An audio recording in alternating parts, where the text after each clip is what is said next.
Hello, everyone. Welcome to week 4 of Public HR Management, PPA 551. I am super excited to get started on this week's lecture. This week's lecture is going to focus on the SHRM model, or the Strategic Human Resources Management model. This model is the leading practice when it comes to management of our HR departments, both in the public and private sectors. And so the lessons that come from this are really important, really critical.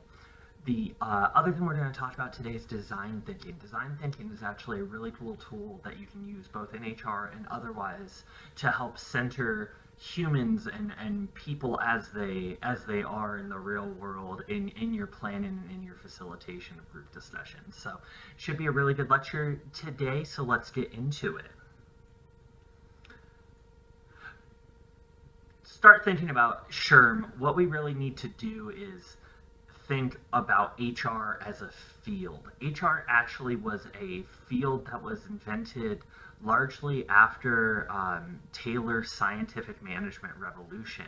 HR was seen as a way to develop our personnel and to give hard technical skills to each of our employees as they fit within our workforce model.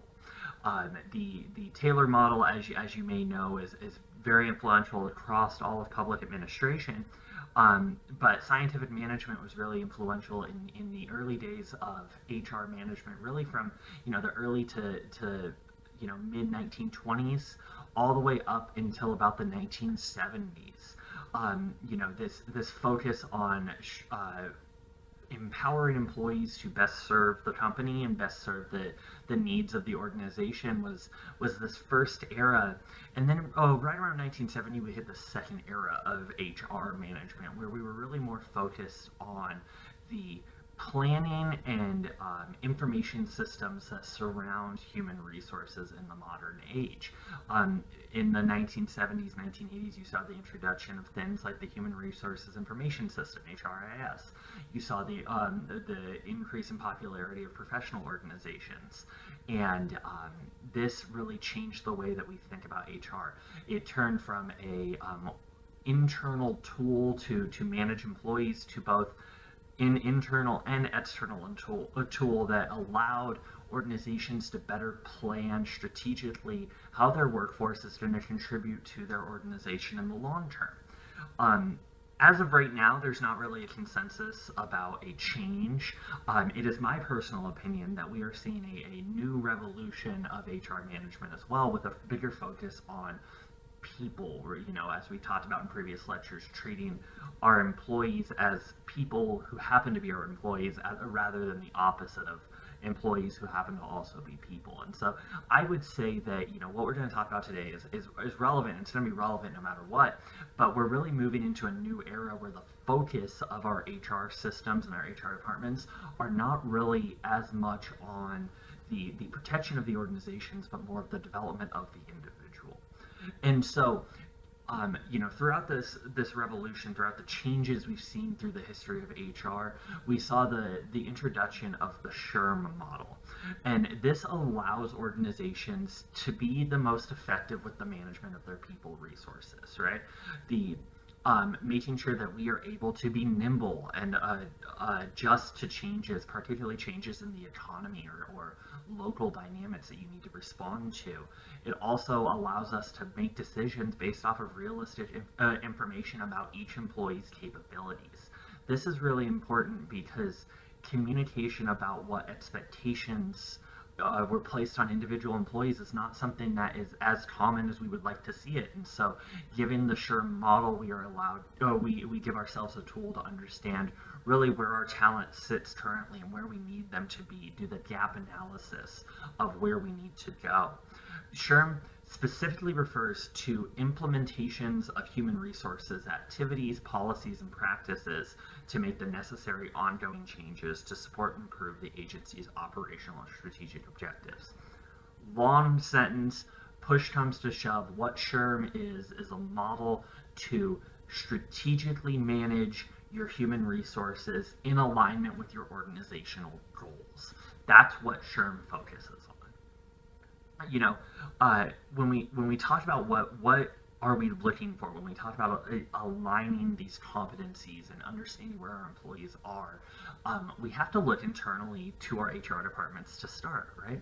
So when we talk about leadership within HR department, a study was done that surveyed across the board public, private, nonprofit, human resources departments, and talked about what are the key HR competencies that these professionals, the senior leadership, have when it comes to HR.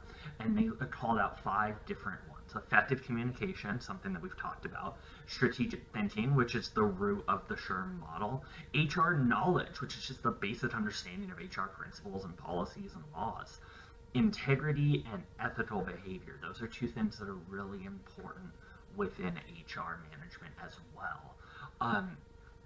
There's a lot of belief that many HR departments are regulatory and compliance-based departments, that they're focused on making sure that we're abiding by rules and sticking within the parameters that case law and legislation has put us.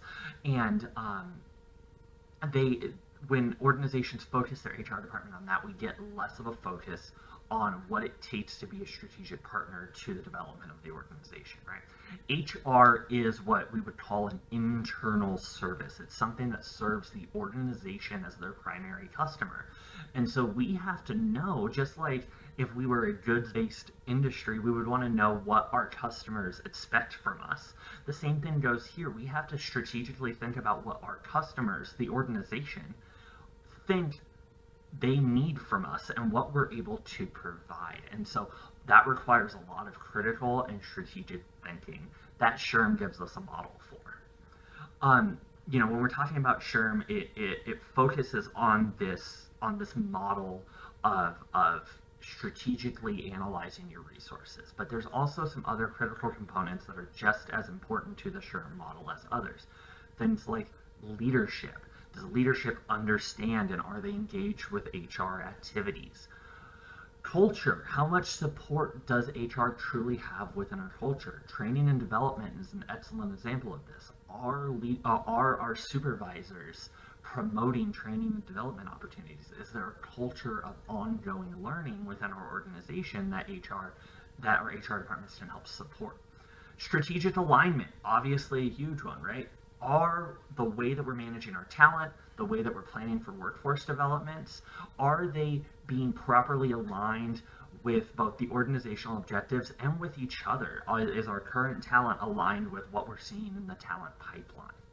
Assessing talent. This is a really important one. We need to know whether or not the employees within our organization have the skills necessary to do what they need to do. Are we hiring expecting these core competencies, expecting them to be able to deliver, or are we giving them those skills on the job? And when do we choose one or the other? Obviously, growth, learning, development. Are we able to address those competency gaps that we found using the SHRM model? Performance management, a huge one, especially within the public sector. A lot of public employees, a lot of public management reform efforts, when we talk about the workforce reform, especially at the federal level, talks about performance management. Are we able to confidently say that our employees are doing what they're expected to do? Are they performing at or above a specific level?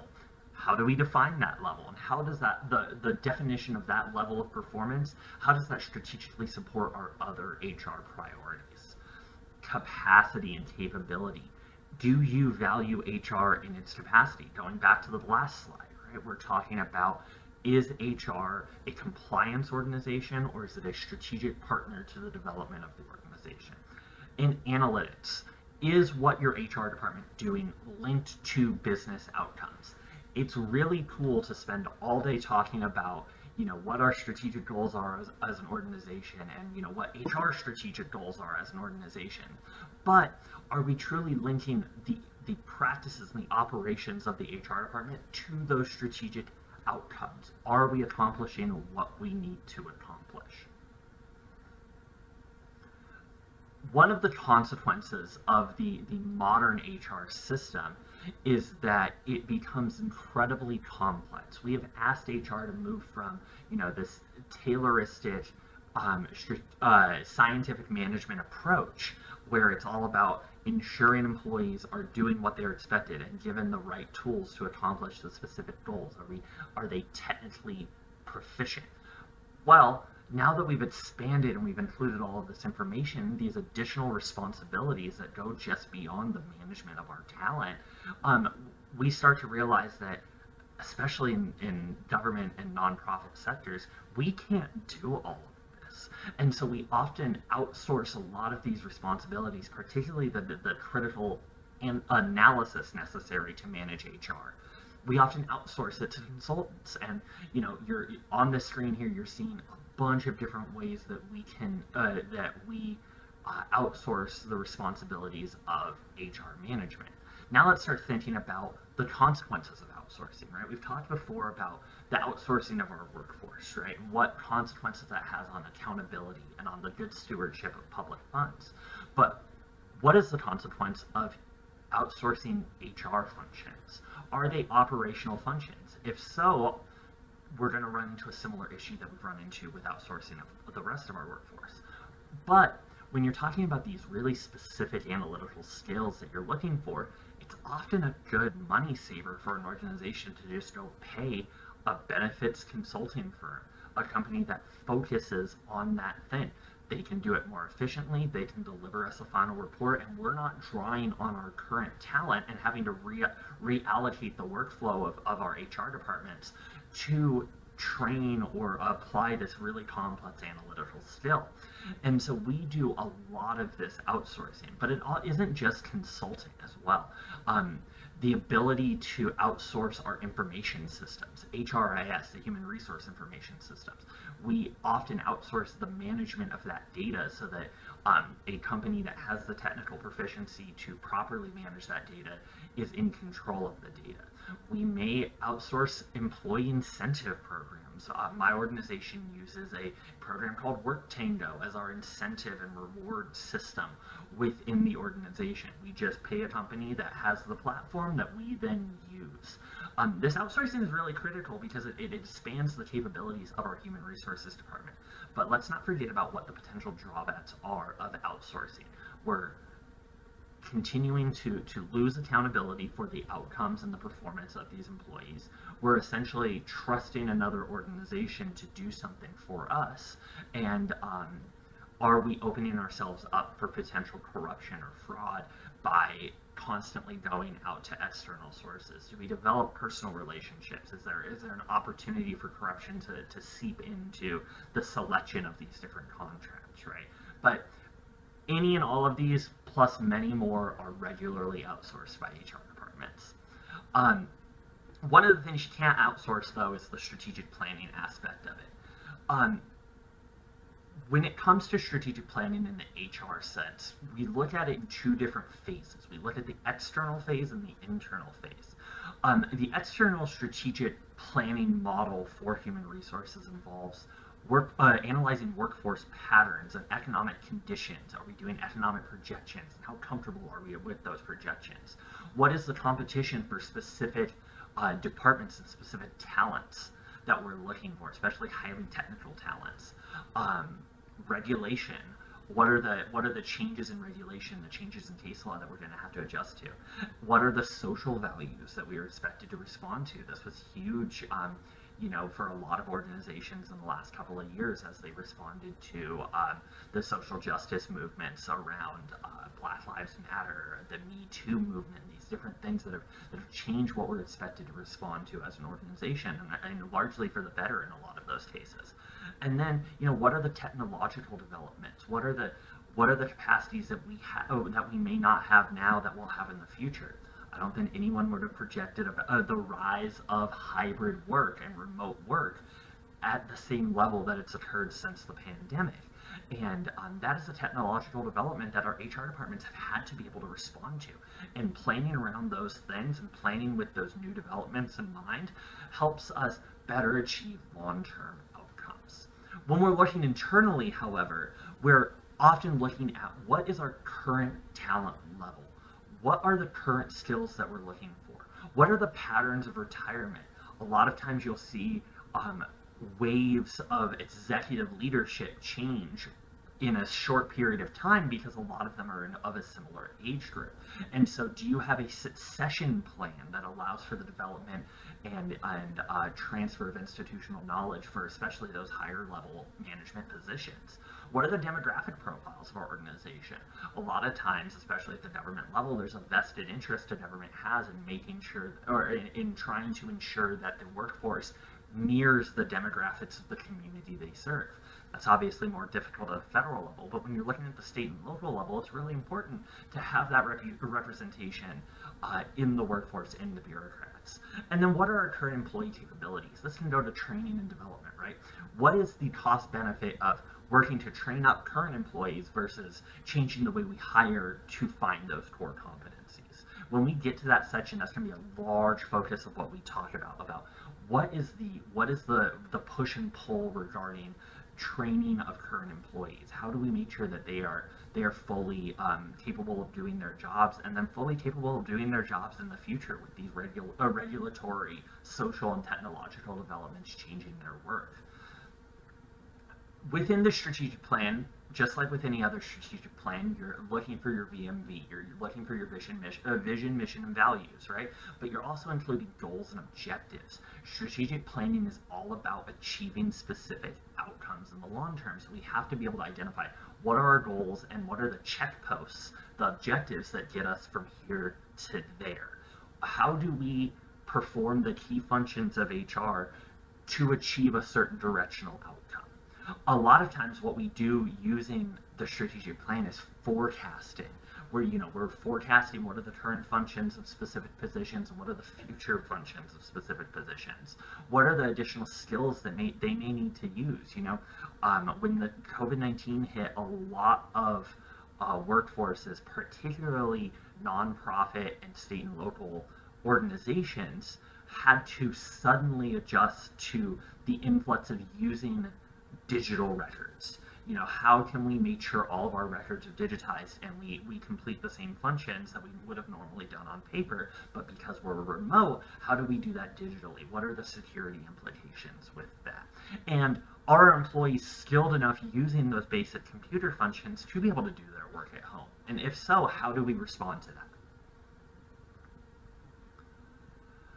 When we talk about this model, just like with anything else, planning is cyclical, right? It is something that never really stops happening. We just hit a different phase of the development. So this comes from the OPM, the Office of Personnel Management at the federal level. But when they're talking about workforce planning, with strategic planning for workforce development, they start with setting that strategic direction. Where do we want to be with our workforce? And then we conduct a workforce analysis. We identify where the skill gaps are. This is the model that we're going to use for our workforce analysis project, right? What are the gaps that we have and how can we address them? Then you develop an action plan. This is really important, really crucial for accomplishing anything, regardless of what part of a workplace it is. Making sure you have an action plan with accountability built into it to understand that this is what this department's going to do, this is what this department's going to do, and this is how HR is going to support them.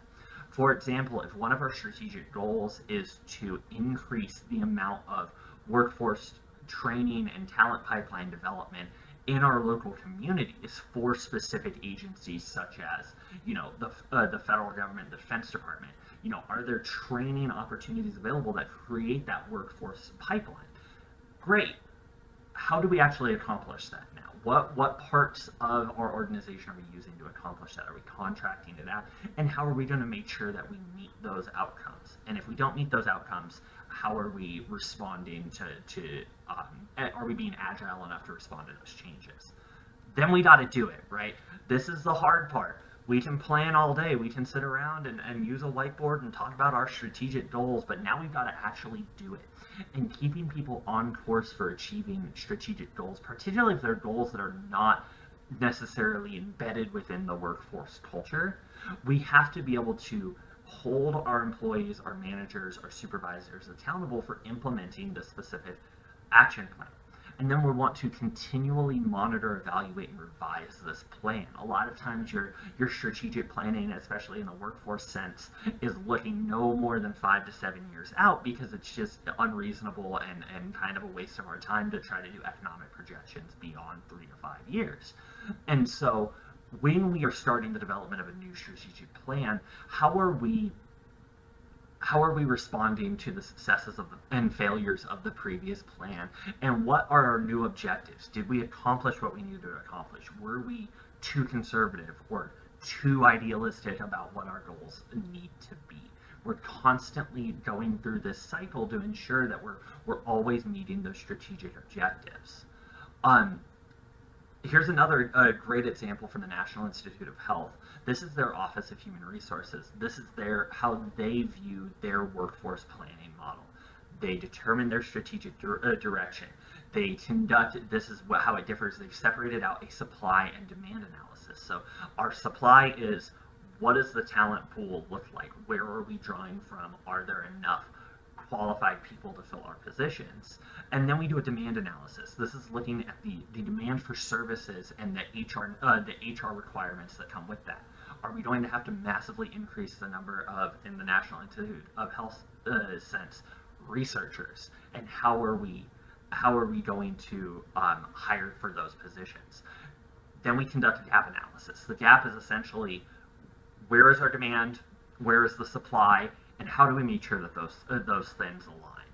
Then you create an action plan, the solution implementation, and then you monitor the progress and continually reevaluate. Every strong human resources department or people services department uses a similar cyclical model to ensure that our human resources management is achieving the proper strategic outcomes. Now, when you're looking at nonprofits, they are also using the SHRM model. But as many of you, as we've talked about in one-on-ones, and I've heard from many of you, nonprofits often don't hire as many employees, and so there's additional considerations that nonprofits need to make when discussing their workforce. So, assessing what are the personnel needs. How are we going to recruit them? How are we screening and selecting them? The hiring process is allowed to look a little different for nonprofits as compared to public sector.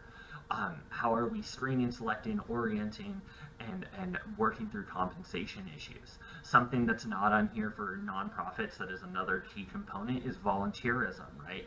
Are we drawing on the time, talents, and treasures of our volunteers and donors properly? How are we rewarding them? What is the supply of our volunteers, and what is the demand for volunteers that we may need? Or donors, same thing. What is the supply of donors that we're drawing on, and what is the demand we need for donations? Regardless of what sector you're looking at, though, HR always needs to focus on addressing future needs. This is often done through forecasting. Like we said, we don't want to forecast more than 3 to 5 years out, because then you're getting less and less certain about the economic indicators that would tell us what the workforce looks like. But regardless, we can always do a demand forecast. This is essentially anticipating what are the needs that the organization is going to have to accomplish the basic functions and mission of the organization, right? At a federal level, let's talk about something like the Department of State, right? What is the increase of demand or decrease of demand of diplomats and diplomat services? People who work in embassies and people who work in diplomacy. What are the key functional requirements there, and is the political and economic future of diplomacy increasing the need for these sort of staff? Are we needing more administrative personnel? How are we going to accomplish the mission of our specific diplomatic efforts? These demand forecasts also help us identify the type of competencies, the location of employees, the numbers of employees in different locations to be able to draw on. We would call that our talent pool. You can forecast out what your talent pool may look like. Job analyses. Job analyses is a key function, especially if you're looking at like an entry-level role within an HR department. This identifies What are the minimum KSAs and OCs? We call them KSAs, but KSAOCs, knowledge, skill, abilities, and other characteristics necessary for different jobs. For example, my current job that I'm in doesn't exist in a lot of organizations that we generally compare ourselves to, or our comp organizations, our comparison organizations. And so our HR department had to work really hard, and also worked with the hiring manager for my position to be able to identify, okay, what are the KSAOCs for a position like this? What are the skills necessary for them to be able to accomplish, and are we able to hire based off of that? Data is another huge part of future forecasting, right? Are we able to draw on data to provide basic descriptive statistics around positions and employees to prepare for shifts in supply and demand, shifts in retirement processes, and promotion, right? We can use data to project out, like, certain employees in certain positions are more or less likely to be promoted to a next level, and how are we responding to that? It is a really complex and yet incredibly straightforward process of projecting out and what our demand, what our jobs are looking like, what our data is providing for the organization at an HR level. This HR system cannot function without data. HR is a data-driven practice, and the Human Resource Information Systems, HRIS, is a system that almost every HR department worth their weight uses. This can be something that is often outsourced. Are we using an external HRIS system that's maybe maintained differently? Do we have the internal IT support to be able to maintain our own HRIS, right?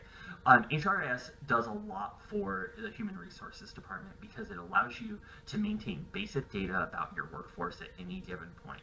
You're looking at your name, age, sex, marital status, address, educational background, salary, job title, date of hire, date of termination. Do you have a probationary period within your job? Has this employee passed their performance evaluations?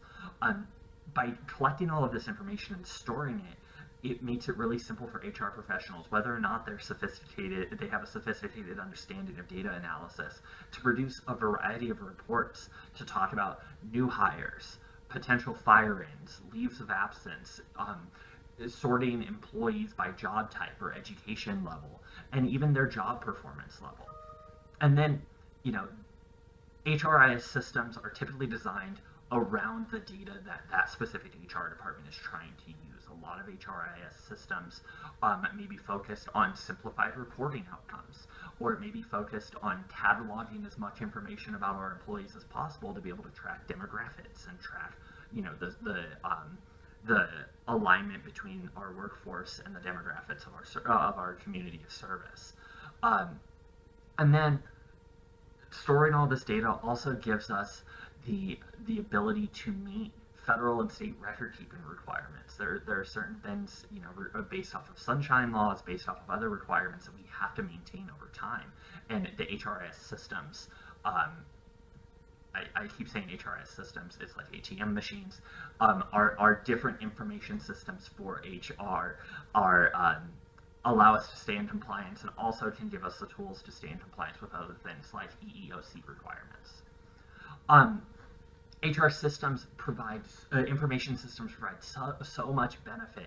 It allows us to plan. That's obviously our main benefit for these systems. We understand our current state, and we're able to project out our future state. Compensation and benefits. HR systems are critical to maintaining a sophisticated payroll system, a leave of absence management system. We can talk about employee participation, especially when we're looking at HR-related functions, training and development opportunities. Are employees participating? Are we getting employees only from specific divisions or departments? What are our employee performance levels? Are we noticing any trends either across the board at the organization level or within departments or divisions that we need to be concerned about? Are performance levels dipping? And is there a way that HR can help proactively intervene to prevent us from losing our service levels overall? It also allows us to do a lot of career planning and management of our employees' futures, right? Are our employees long tenured, and are they seeking out promotions? What are the values of different divisions around their career planning and development? Training opportunities, obviously really important, but this HRIS allows us to cater our training opportunities to the workforce as it currently exists. And then we can also communicate policies. Communication is a really important aspect of HRIS because it allows us to create listservs and email lists that we can share out information at a mass level to our employees to ensure that we're communicating any changes in policies that they're going to need to be aware of. HRIS is cool, and in this type of system, the advent in the 70s and the 80s made it really popular, but it has become so much more sophisticated because of the potential for electronic human resources management, or EHR. EHR allows us to take a lot of the key functions, and especially the data collecting functions of strategic human resources planning, and move them to an online tool for easier access. We can talk about job analysis data through questionnaires. Are we using web-based portals for job postings and resume screenings? We can put an E in front of a lot of the core functions of our HR department and help make those more streamlined. We're able to recruit electronically. We're able to easily sort and identify candidates electronically. We're able to provide electronic learning management systems, LMSs, for different training opportunities within an organization. Are we managing performance electronically? That's something my organization is going through right now, is an update of our performance management systems, because right now we don't have an electronic performance management system. We have a template spreadsheet that employees and their supervisors are expected to be able to use. And so we've identified inefficiencies there, and we know what our strategic goals are for HR is to improve our management of employee performance. And so they're updating it and moving that function online. Then compensation, right? Something that we take for granted nowadays, but the concept of a direct deposit is something that organizations were not used to dealing with for a long time. When you were working in a payroll capacity, before direct deposit, cutting checks was literally that. It was literally cutting checks out of the checkbook and delivering them to specific employees. Whereas now that's something we can do online. What are the security concerns we have? Do our employees understand how direct deposit works, and how are we communicating that? And then additional communication technologies, testing that we can do online, all really helps advance the HR system, HR management process, and allows us to be a lot more sophisticated and nuanced with our strategies. We can do all the planning. We can use all the information, we can move everything electronically and to be as efficient as possible.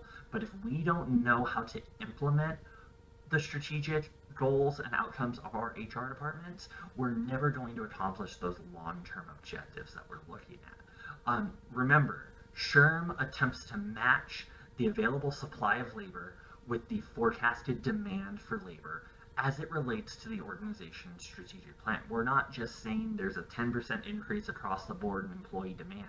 We're looking critically at what are the goals of our organization and how is that going to affect our workforce planning model. SHRM needs to not be something that's just housed within HR departments. It needs to be something that's understood and there's buy-in from every department, every division across your organization. That allows us to collect a broad swath of data that allows us to assess challenges and find solutions to be able to accomplish our strategic outcomes. Now, we've planned, we've collected all this data, we've looked at demand, we've looked at supply, we've created an action plan, and now we need to know, did it work? One of the key things that the SHRM model recommends is auditing your strategic human resources management program, right? What are the strengths, weaknesses, opportunities, and threats for your SHRM model? What are the current practices, policies, and procedures that enforce our SHRM? Are they up to date? A lot of times what we end up doing is we create layers and layers of policies and procedures, and never really address what are the previous policies. Are we overriding them? Are employees clearly understanding what those policies are? All of these can be threats or weaknesses within our SHRM model to accomplishing our strategic outcomes. We also can do benchmarking to analyze the effectiveness of our strategic model. We can compare specific measures of performance against data in other organizations known for best practices to be able to figure out how we're performing in relation to the rest of the community. Benchmarking is a key function, key competency that any HR professional will need to know how to do to be able to draw on the best practices and identify how we're accomplishing those and how we compare to other organizations. And then ROI analysis, a return on investment analysis. This is also another very business related opportunity, and it's another new function that HR needs to understand, but it can also help us evaluate our models by saying, are we able to demonstrate that the money that we're putting into these different HR worlds, these different HR functions to achieve those outcomes, are we getting a significant return on investment? Are we ensuring that the money we're putting in is being used properly and being used efficiently? Whether we're a nonprofit or a public organization, both of those things are critical. Obviously, it's not the purpose of an HR department to turn a profit, but it is important for an HR department to operate efficiently and operate without a lot of waste to ensure that the return on investment is as high as possible. The money we're putting in is actually leading to these outcomes. SHRM is great, and it's something that most organizations, if not all legitimate organizations, use, but there are organizations that have argued against the strategic management of our HR resources. They've argued that SHRM creates a lack of flexibility to initiate changes in organizational structure. Something that happens all the time, particularly in the public sector, is the reorganization, right? There's a change in leadership, perhaps there's a presidential election and the president changes, and so the administrative branch has to be able to respond. And realigning our organizational charts, where people work, we're creating new offices. SHRM, to a lot of individuals, prevents the ease of doing that. It makes the workforce less flexible and less agile.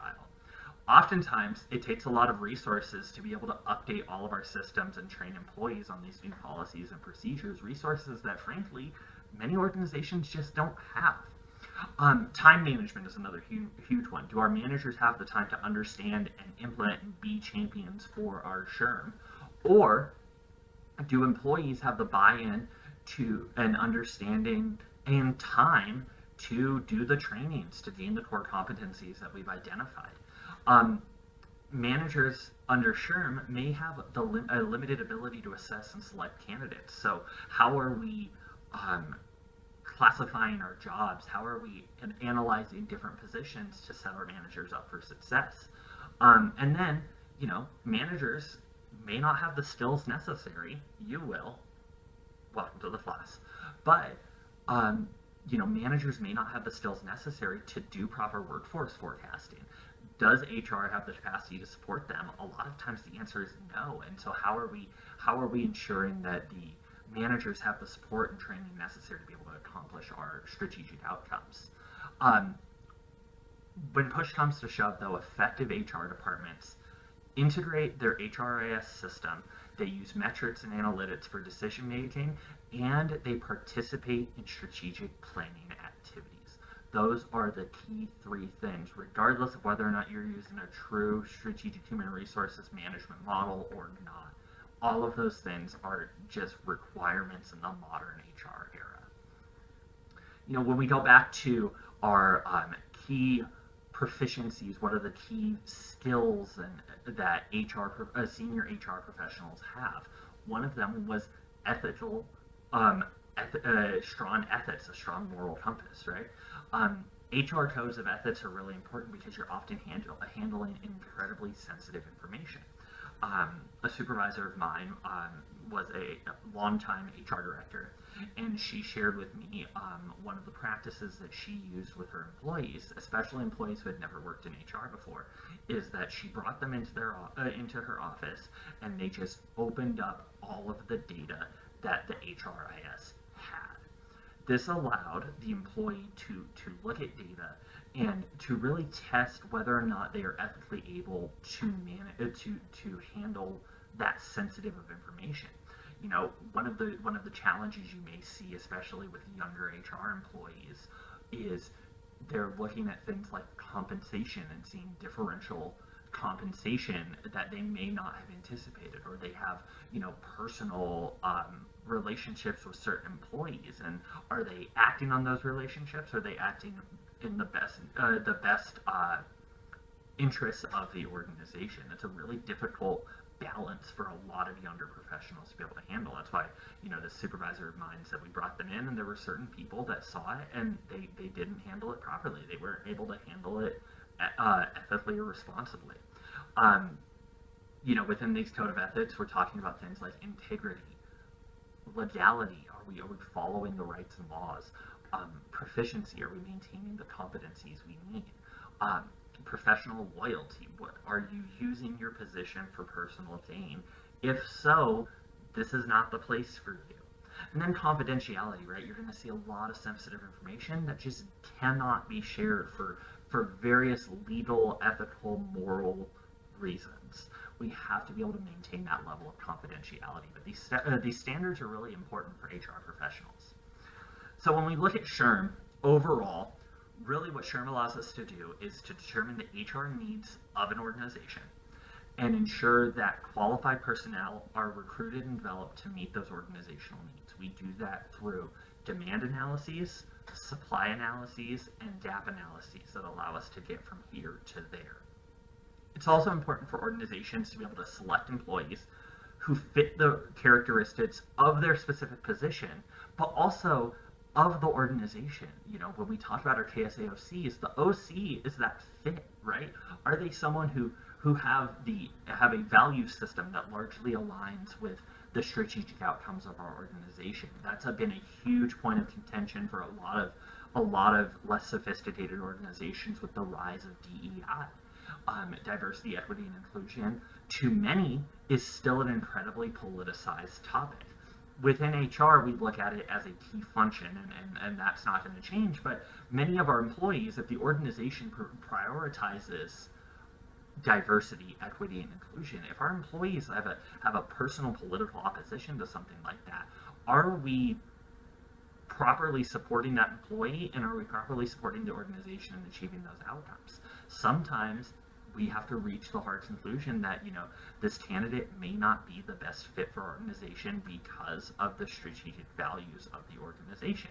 We obviously, and we'll talk about this next week, we obviously are not discriminating based off of political beliefs, but ensuring that we have alignment of characteristics that fit the organization is something that organization have a vested interest in maintaining. And organizations without SHRM, we cannot reinforce the importance of human capital. We can't ensure that we constantly have a labor pool with the right characteristics for us to draw on. Are we reinforcing the contribution that knowledge management makes in effective delivery of services? This is talking about things like succession planning, data management. Are we using data appropriately? Human resources departments must have all of the KSAOCs necessary to identify and facilitate change within the organization, and they must be empowered to do so. This is the end of what we're going to talk about right now with SHRM, but SHRM lays out the 6 characteristics that is going to drive the progression of this class as we go along. When we start talking about position classification, we start talking about training and development, diversity, equity, and inclusion, labor relations. These are all part of the SHRM model that I really want you to chew on. All right. Finally, this is both something that's relevant for the class, but also is a really cool skill that I don't think we give enough time or attention to in developing, young professionals. This is the concept of design thinking. I'm going to leave the description up here, and I want everyone to read through it on your own. And I'm going to talk about what design thinking means in practice.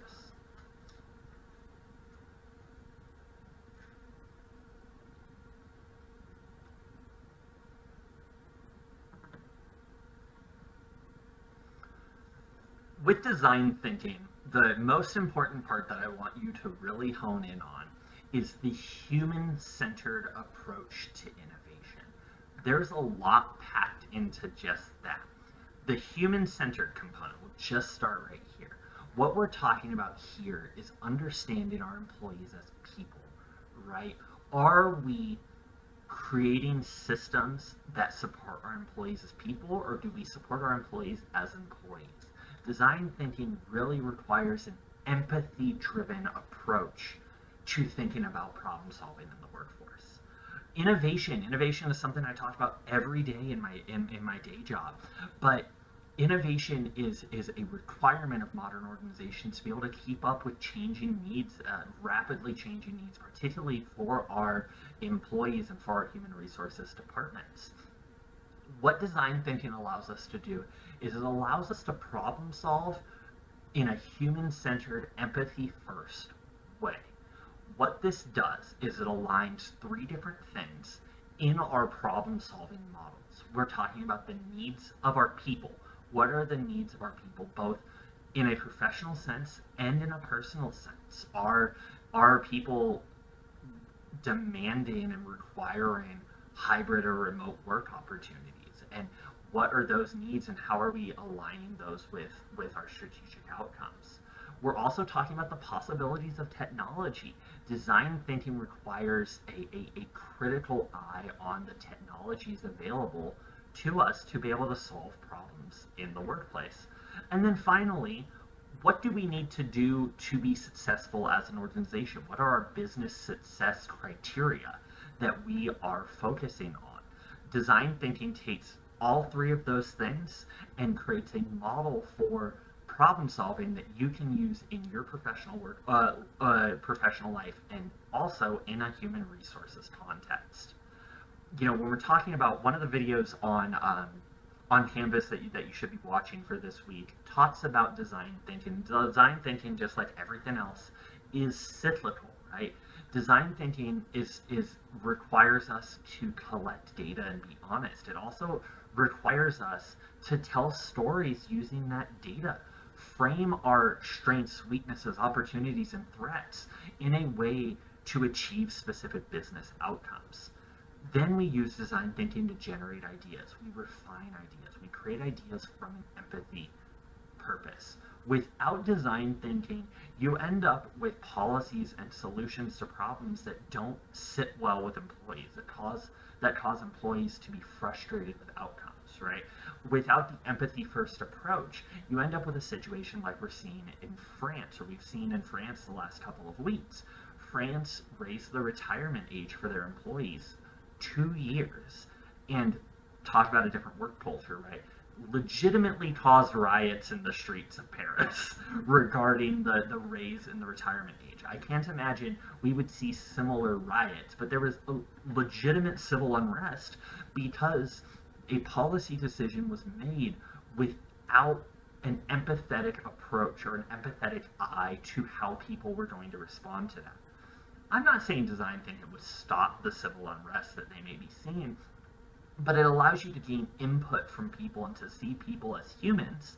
And, the French government may have been able to understand that their employees may be just a little bit, they may prioritize retirement a little bit more than they thought they did.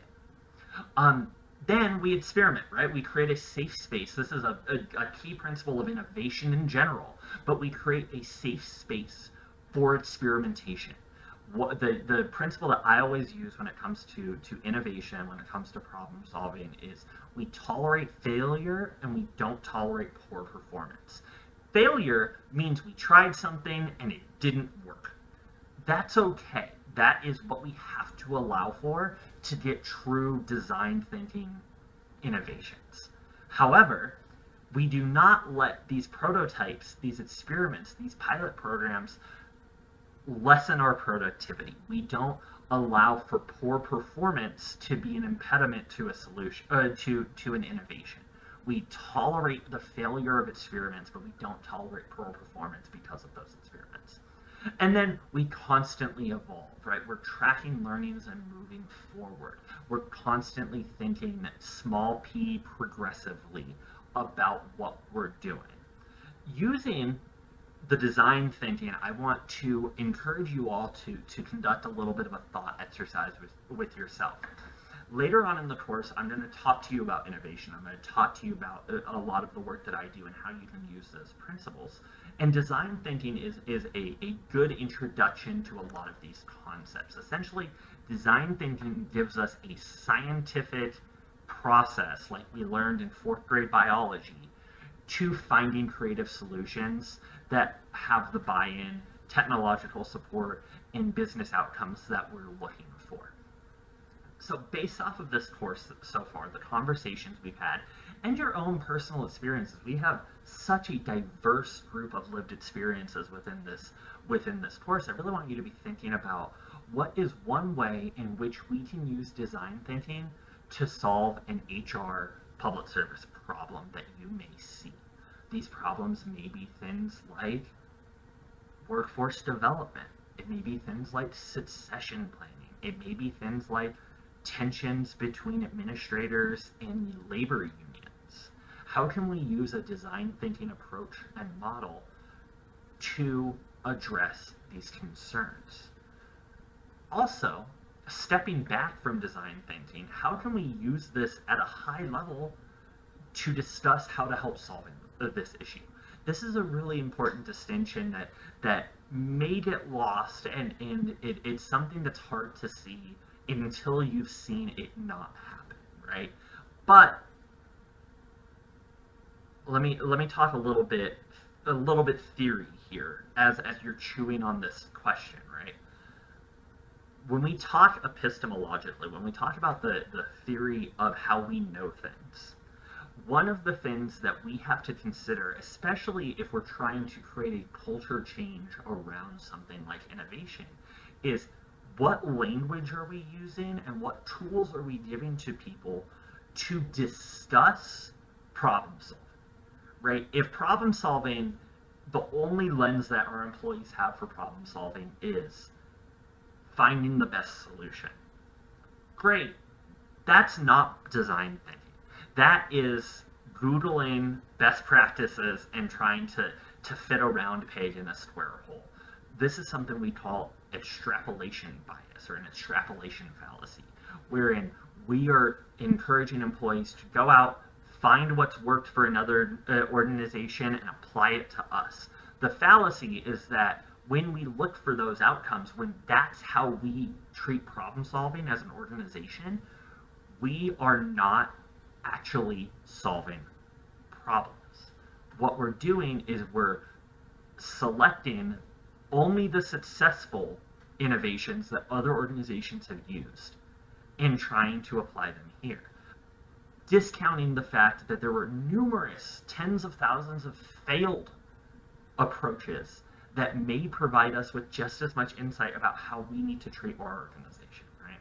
So when we're talking about at a high level, how do we as an organization discuss problem solving, we want to be able to give employees the tools to think critically. When we go back to this model, right, we want to give them the tools to prepare research and gather inspiration. We want to give them the opportunity to tell stories and search for meaning in these challenges. And then you can allow them to generate and refine ideas. That leads to better outcomes consistently. So for this thought exercise, both what is a problem that could be solved using design thinking, and how do we get people to think about problem solving in that context differently?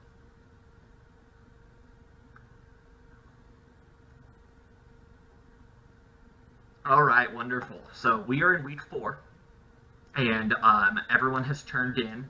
I'm recording this in advance, so I'm speculating here, but everyone has turned in their outline and plan for their workforce analysis, right? What I want to do right here is I want to give you a little bit of a cheat code for the things that I look for in your writing to help improve you as a writer. For this plan, this is a professional, non-academic report.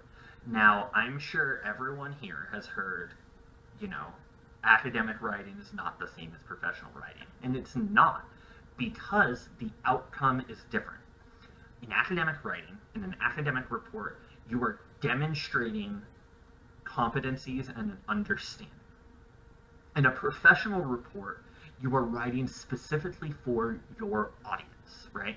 Each of you as a client that you are going to be preparing a report for, you have to understand what that client's looking for and what it's not looking for. What the client's looking for is not what I, as your teacher, am looking for, right? We want to make sure that it is a professional, straightforward, it's terse, it's a lean, mean, analytical machine that we are writing with. We're not including fluff. We're not including information that's unnecessary. That's a really important distinction, and it's difficult, especially for academic writers. I can speak from experience. It's a difficult transition. As someone who's very verbose in their writing, writing professional reports is a different exercise. It requires a different set of synapses in my brain to fire to be able to accomplish that. Always write in an active voice. Number 2, always write in an active voice. I cannot emphasize how important this is. If you don't know, because many of us don't learn this, I didn't learn about active and passive voice. Well, I didn't engage with the concept of active and passive voice until I was finishing my undergrad. And so many of us just don't actually ever hear this. But active voice is all about the assignment of accountability in our writing. Using active voice allows us to directly contribute cause and effect. For example, active voice would say the organization hires in an inefficient manner. That is active voice. It is saying exactly what the subject is, what is the verb, and what is the outcome. That is a strong, terse, to the point statement. Do not write in passive voice. For example, hiring in this organization can be more inefficient than usual. What that does is it uses a be verb to take the accountability out of the sentence. It obfuscates what the subject, verb, and object of the sentence are. So we always want to focus on being active in our voice, and if we are going to use passive voice, is there a strategic purpose for using passive voice? This is really important, something that even I still struggle with. Write your paper, read through your paper, edit your paper, read your paper, edit your paper, read your paper, edit your paper. What this looks like to you is different than what it may look like to me, but really what this means is write, read, edit as a cycle, right? Do not say, I'm writing it and I edit it once and I'm done, or I write it and then I wait until I get a grade and then I edit it. That is not what we're doing. You are delivering this to a client. This is a professional report, right? So before anything goes to a client, you have to ensure that it is edited, it is terse, it is to the point, it is free of typos. This is all really critical. My piece of advice for this, read your writing out loud. We hate doing this, right? We don't like to hear our own voice either spoken or reading our own words, right? But when you read a report out loud, you catch grammatical, syntax, diction errors that you may not have caught just reading it and staring at a screen over and over again as you iterate on it. Read your report out loud. It allows you to catch some of those flow things that you may not have already caught. Be thoughtful about your sentence structures. Put simply, short sentences versus long sentences. Long sentences can provide a lot of information with very little impact. Long sentences are really good for description and for the transmission of information to your reader. Short sentences, however, provide impact but limit the amount of information that you can provide. This is a basic principle. If we give too much information, then nothing can be a priority for our reader. However, if we give limited information in a short, concise way, that indicates to our reader that that is something important. That is something that needs to be focused on. And so be strategic about when you use long sentences and when you use short sentences, and always try to vary your sentence structure as you write. There's not a rule that says, short sentence, long sentence, short sentence, long sentence, but be thoughtful about when you're using each type of sentence as you write. This is something that's new to me, and I really like this approach, but when you're writing, especially in a professional setting, if you're trying to make an argument, you make a meal of your writing. MEAL. You lay out the main idea that you're talking about, you provide examples, you provide analysis based off of the facts that you have laid out, and then you link that back to the core thesis of what you're trying to argue. If you do that consistently, you're going to create a flow within your paper that is consistent, that is powerful, and that is incredibly professionally written. And then finally, please always double check your citations, references, and formatting. One of the most, embarrassing things that I have done in the past is that I forget to check the formatting of a paper, especially if I write it in Word and save it as a PDF. It can sometimes mess up the formatting. So always be checking your formatting, making sure that what you're professionally delivering looks as you want it to look. Using these tools, they're going to set you up for success, and putting these in practice is not going to be a one-time fix for everyone.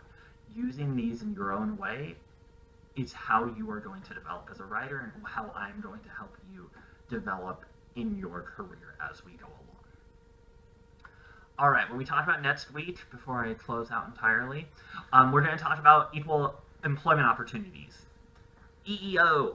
We're going to talk about employee rights. Next week is going to be a chunk of information. It's probably going to be a shorter lecture, but it is going to be a bunch of information that your textbook and the assigned readings and videos are going to help transmit. We don't have a comprehension and memorizing sort of evaluation for this. I'm not going to make you take a quiz where you have to memorize the different parts of the Civil Rights Act. However, understanding the different core principles of employers' rights and equal employment opportunities is really important for anyone going into in a public or nonprofit workforce. Next week also is the first real chunk of your workforce plan. I will have left you comments on your workforce outlines. You should have already received those. Like I said, I'm recording this in advance. You should have already received those. Make sure you're incorporating those edits and comments. Please reach out to me for questions. Set up an office hours if you need to. And this is leftover from when this class was imperfect, but be ready to discuss this in future discussions and discuss how you developed so far. Finally, EverFi training. You should have all the information based off of last week. You can go onto your modules, go onto your assignments, click on EverFi training, see the instructions to register on the platform and complete the training. If you're one of the people who I spoke to independently that have completed this training because you're already an employee of CSU, make sure you reach out to me if you have any questions as well. EverFi training is not something that I'm going to hold your hand through. You do it at the pace you need to, just ensure that it's done on time. The due date, I believe, is April 16th, so make sure that you're hitting that outcome. I want to thank you all for this lecture. I know that the content is starting to get headier. It may feel very, very theoretical, may feel very pie in the sky right now, and that's very intentional, because when we start diving into the specific core functions within human resources, you need to understand what are the strategic outcomes of each of those. We don't want to just talk about diversity, equity, and inclusion and not understand why we're talking about that. So it does feel a little high level right now. It will get more detailed, more practical as we go along. But thank you all for taking the time with the lecture this week, and I will talk to you